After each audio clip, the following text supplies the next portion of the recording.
Bonjour tout le monde, alors me voici aujourd'hui donc pour vous présenter la deuxième partie de la pêche de pléno.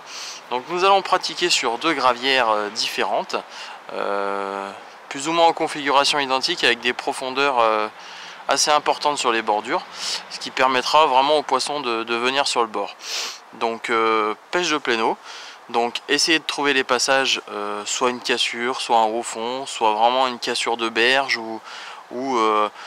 ou un plateau, pourquoi pas. Donc ces différents postes, il va falloir essayer de les trouver, essayer de sonder, essayer d'appréhender au mieux l'endroit où les poissons peuvent passer, puisque là on va vraiment rechercher un passage, et une fois trouvé on va essayer d'attraper les poissons qui seront présents. Donc voici ce que je vais utiliser pour l'amorçage. Donc c'est un pelet Spécicarpe sur lequel j'ai imprégné et boosté avec du rai de foie ainsi qu'un mélange amino. Ça va permettre de faire rapidement travailler les pelets de sorte qu'ils libèrent tout ce qu'ils ont en additif à l'intérieur, et du coup ça attirera, j'espère, les carpes et les fixera un moment sur le poste. Côté échage, principalement une pâte, de toute façon, une pâte, et surtout préparée avec les mêmes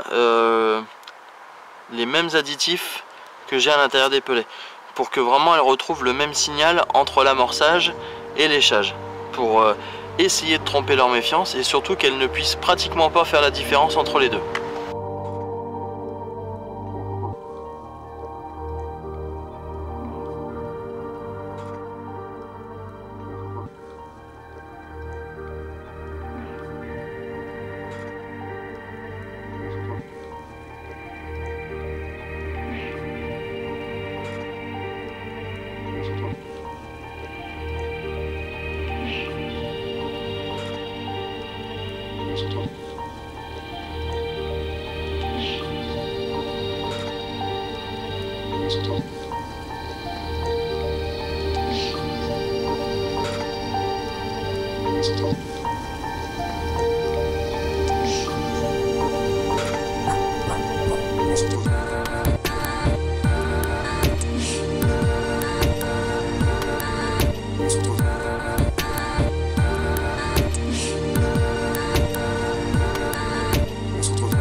Alors donc côté ligne, je vais surtout utiliser donc le nouveau style que j'utilise maintenant depuis sa sortie, donc depuis on va dire 1 ou 2 mois.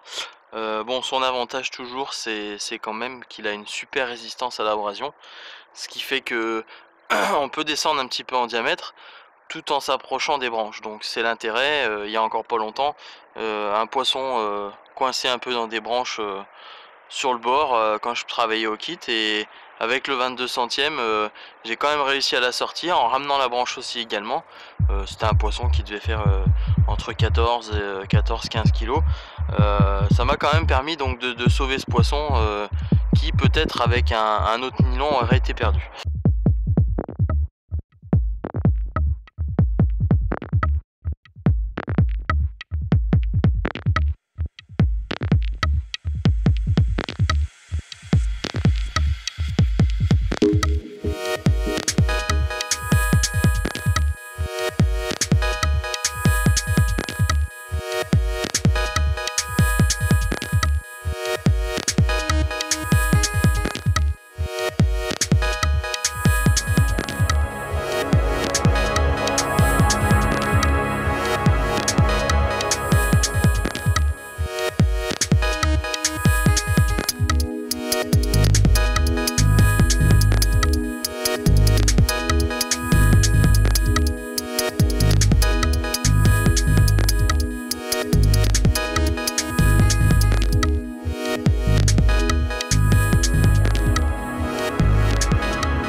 Voici les deux kits que je vais utiliser pour la pléno. Donc d'un côté le 2,4 doublé, donc ça c'est du plein, et de l'autre côté un 3,8 creux, donc ça c'est le nouveau colmic que j'essaie en ce moment pour la pléno. Donc chacun va avoir une action un petit peu différente. Celui-ci va avoir une action un petit peu plus comment dire, un petit peu plus progressive, c'est-à-dire que il faut vraiment que le poisson tire fort pour l'étendre. Celui-ci va avoir tendance à sortir beaucoup plus facilement, mais avoir une réserve de puissance vraiment sur la fin de la tension. Donc on peut vraiment utiliser les deux différemment. C'est-à-dire que celui-ci on peut utiliser par exemple un fil un peu plus fin, et puis celui-ci utiliser plus pour un fil un peu plus gros.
Voilà, petite poudre magique.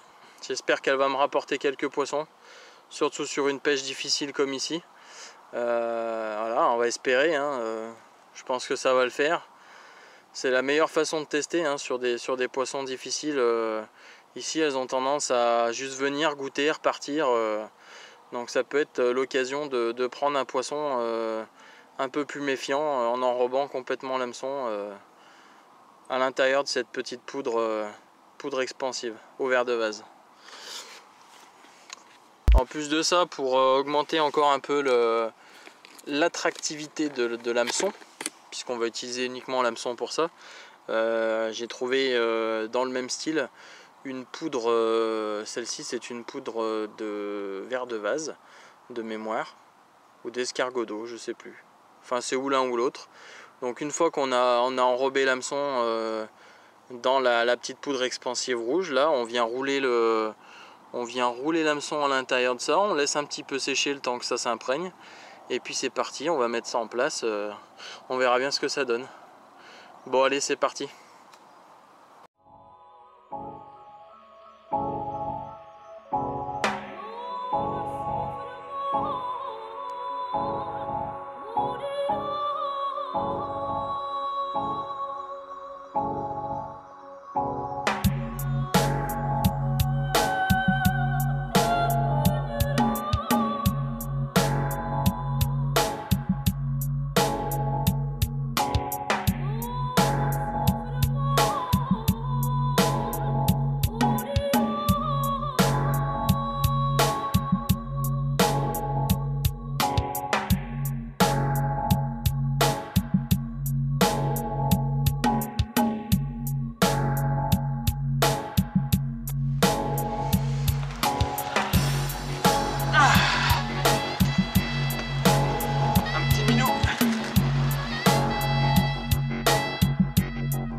Je suis assez fidèle au niveau hameçon, au nouveau shod que j'ai rentré là de chez Gardner. Pour l'instant vraiment pas déçu, que ce soit au niveau de l'usure de la pointe et que ce soit au niveau des décroches. Je trouve que l'hameçon pique vraiment bien, il tient super bien. Bon, ils ont vraiment des micro ardillons, là on est quand même sur un hameçon de 6. On voit quasiment pas l'ardillon, hein, donc c'est vraiment du tout petit. Voilà, dans la pâte, bon, pas hésiter toujours à monter en taille, hein. Sur les gravières, là, les deux gravières que je pêche là pour la pléno, il faut pas hésiter à monter en hameçon de 6, en hameçon de 5. Elles ont vraiment des grosses bouches assez dures, donc pas hésiter à monter un peu en taille pour être sûr que ça pique bien correctement.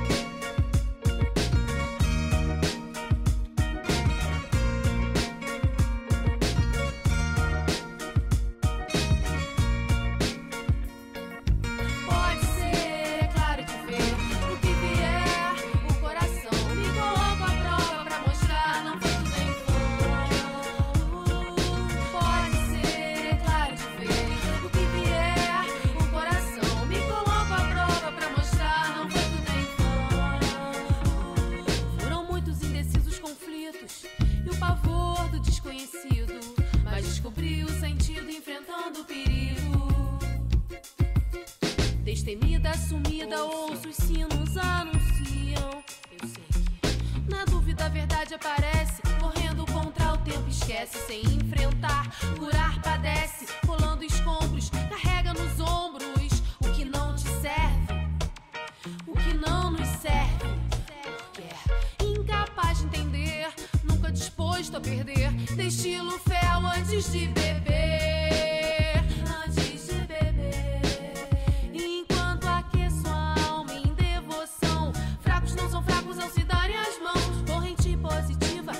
Conformista, vários aliados sem pegar atalho, gostando ou não, gostando ou não. Eu sei.